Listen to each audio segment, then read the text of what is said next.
The F-22 ruled the air. The F-47 will rule the future. A jet that commands drones, outthinks missiles, and fights wars before they begin. But when machines decide faster than men, who truly controls the sky? Power or humanity? You spend 3 decades looking up at the sky, and you start to believe you understand it. The sound of afterburners, the shimmer of heat above the deck, the way the air itself vibrates when a jet breaks the horizon, those things stay with you long after you hang up the uniform. I still remember the first time I saw the F-22 Raptor take off. It was 2005 out on a Pacific carrier deck, and the world felt different that day. We all knew what we were watching. Not just another fighter, but the very definition of American air dominance. Stealth, super cruise, unmatched maneuverability. The Raptor wasn't a plane, it was a promise. A promise that no one would ever again challenge the United States in the skies. For 20 years it kept that promise. The Raptor ruled every theater, every war game, every scenario we could imagine. But here's the part few people like to talk about. We never had enough of them. Only 187 F-22s ever rolled out of the factory.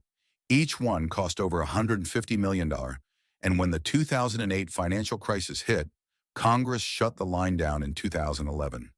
The tooling was destroyed, the suppliers disbanded, gone forever. We thought it didn't matter. Back then, America was untouchable. China was still learning, Russia was still rebuilding, and we were flying ghosts across the sky. Planes no radar could see, no missile could catch. I believed in that illusion as much as anyone. But illusions don't last forever. A new kind of threat. Fast forward 2 decades and the world has changed. The Chinese J-20 Mighty Dragon now prowls the South China Sea, its long-range PL-15 missiles capable of striking from over 100 miles away. Russia's Su-57 Felon isn't just propaganda anymore. It's flying real combat sorties in Ukraine. And both nations have radar systems that can now sniff out our stealth signatures in ways we once thought impossible. Meanwhile, our Raptors, the pride of the early 2000s, are aging. Their avionics are sealed, unupgradable, their airframes stressed, their once invisible edges now just faint shadows on modern sensors. And the truth is, with fewer than 200 operational aircraft, we can't be everywhere anymore. We can't patrol Europe and the Pacific at the same time. We can't keep every potential adversary guessing. That's the quiet fear no one likes to say out loud. America's air dominance, the foundation of our entire military strategy since World War II, is no longer guaranteed. The birth of the F-47 NGAD. Then came the whispers. Somewhere between the lockdowns of 2020, while the world was distracted by masks and stock markets, the Air Force made a quiet announcement. We've flown a prototype. No photos, no details. Just one sentence that set the defense world on fire. They called it NGAD, Next Generation Air Dominance. Now we know its designation, F-47. And while the name sounds simple, what it represents is anything but. The F-47 isn't designed just to win dogfights. It's designed to command entire drone squadrons, to fight across oceans, and to stay invisible to the radars of tomorrow. Where the F-22 was a lone wolf, the F-47 is a pack leader, a networked predator surrounded by a swarm of AI-controlled drones called Collaborative Combat Aircraft, or CCAs. Each of these drones carries its own sensors, missiles, or jammers. They take the hits, they scout the targets, they strike first, and if one goes down, nobody dies. It's the first time in history that a human pilot becomes a commander of machines rather than just a fighter jock. It's revolutionary and terrifying. When pilots become system managers, you see, in my day, flying meant feeling the jet, the G-forces, the instinct, the raw split-second decision between life and death. That's what defined a warrior in the sky. But the F-47 changes that forever. The pilot no longer flies alone. He directs a formation of artificial intelligence, each capable of independent action. He's not dogfighting anymore. He's managing code, data links, electronic warfare, and sensor fusion in real time. The cockpit becomes more of a command interface than a control stick. Lose one drone, it's a statistic. Lose the network, and you lose the fight. The price of that progress? Roughly $300 million per aircraft. 3 times a Lightning, twice a Raptor, and yet the Air Force plans to buy about 200 F-47s, supported by 1,000 to 2,000 CCAs. Do the math, and you'll understand why Congress is sweating. It's not just the future of air power. It's the most expensive bet in military history. The race we can't afford to lose. Still, money isn't the only concern. Technology is moving faster than oversight. Artificial intelligence, adaptive engines, directed energy weapons, these are untested in real combat. And every one of them introduces a new vulnerability: hacking, jamming, satellite disruption, electronic warfare. The F-47's strength, its connectivity, is also its weakness. What happens if that network is compromised? What if a drone turns rogue or data links fail mid-mission? What if the sky itself becomes one giant cyber battlefield? Those are questions we haven't answered yet. Meanwhile, the UK's Tempest, Europe's FTIS, and Japan's FX are all aiming for the 2035-2040 window. If NGAD slips even a few years, we lose the first-mover advantage we've relied on for half a century. And in warfare, the skies we once ruled are now contested spaces, and our rivals are watching, learning, adapting faster than we'd like to admit. I've seen it before, on the seas, in the air, in the boardrooms of defense contractors who think they can predict the future. But no one can predict war. War doesn't wait for budgets to balance or prototypes to mature. When I look at the F-47, I see brilliance, but I also see risk. The Raptor was a sword. The F-47 is a networked brain, brilliant, connected, but fragile. It can dominate the sky until the signal breaks. And that's the paradox of progress.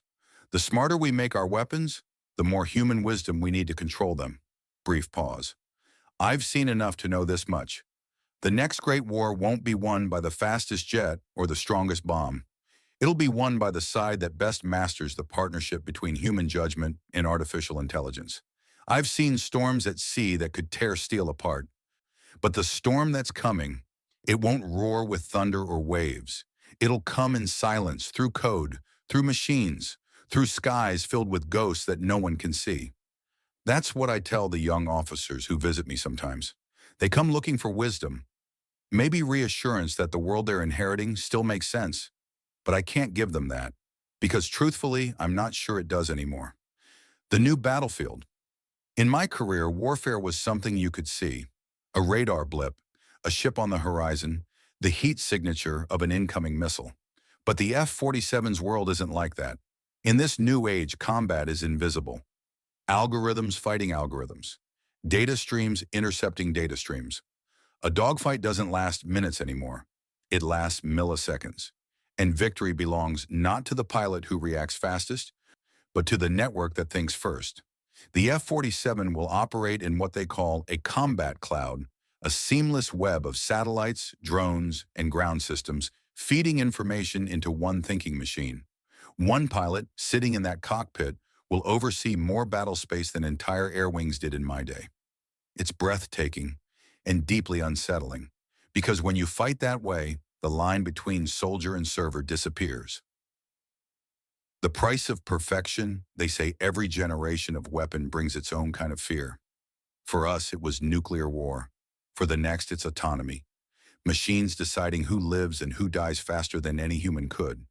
The F-47's drones, those collaborative combat aircraft, will one day act almost independently. If communication drops, they'll have to make decisions on their own. Who to engage, what to destroy, when to retreat. That's not science fiction. That's the plan.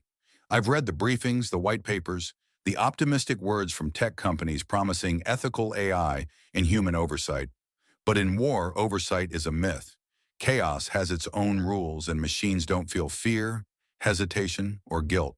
They just execute perfectly. And perfection in war can be the most terrifying thing of all. Allies and isolation. There's another consequence no one likes to admit: the loneliness of power. You see, the F-35 was shared with allies. Britain, Japan, Australia, they all got a piece of it. It built unity. It built deterrence. But the F-47 won't be exported. Its technology is too sensitive, too strategic. That means while our allies develop their own sixth-generation fighters, the Tempest, the FCAS, the FX, will stand alone.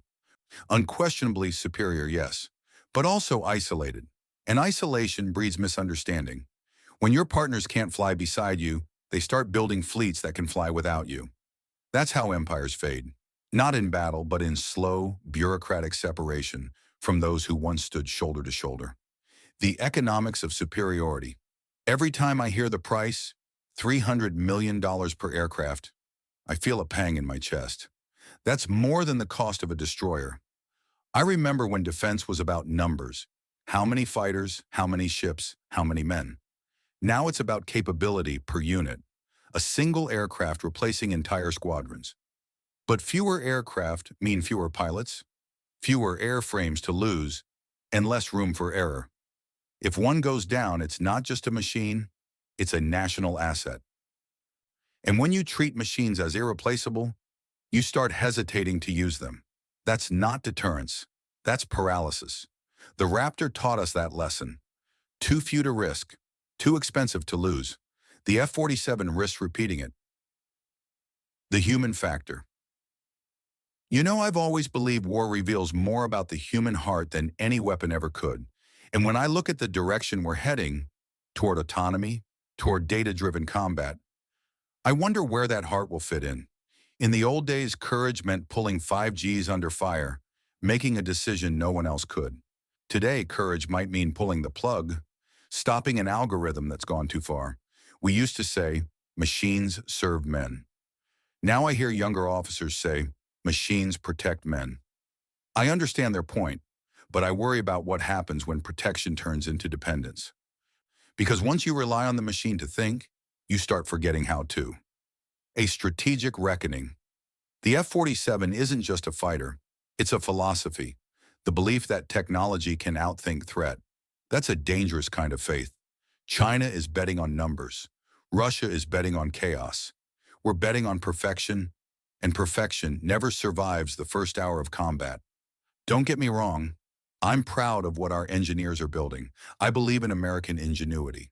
But I've been around long enough to know that no matter how advanced the jet, the enemy always gets a vote. And if that enemy learns to jam, deceive, or outcode our systems, then our shining new fighter becomes just another expensive silhouette against the sky. The moral horizon. Sometimes I close my eyes and think back to that first Raptor I watched launch. The deck trembled, the engine screamed, and every sailor paused to look. It wasn't just power, it was faith. Faith that our machines reflected our values. I wonder if that will still be true in the age of the F-47. When war becomes too clean, too remote, too efficient, what happens to accountability? Who answers when a line of code destroys a village? Who takes responsibility when the algorithm is wrong? That's the horizon we're approaching. Not a physical line in the sky, but a moral one. And once we cross it, there's no coming back. Final reflections. I'm an old man now. My hands still tremble when I hear the sound of a jet engine. But my fear isn't for the noise. It's for the silence that may come after.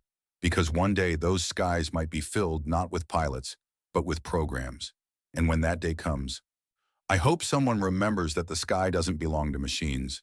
It belongs to those who had the courage to look up and dream, not of domination, but of balance. If the F-47 truly becomes the guardian of that sky, then it must serve more than strategy. It must serve humanity. Otherwise, the very thing we built to keep us safe might be what makes the world unrecognizable.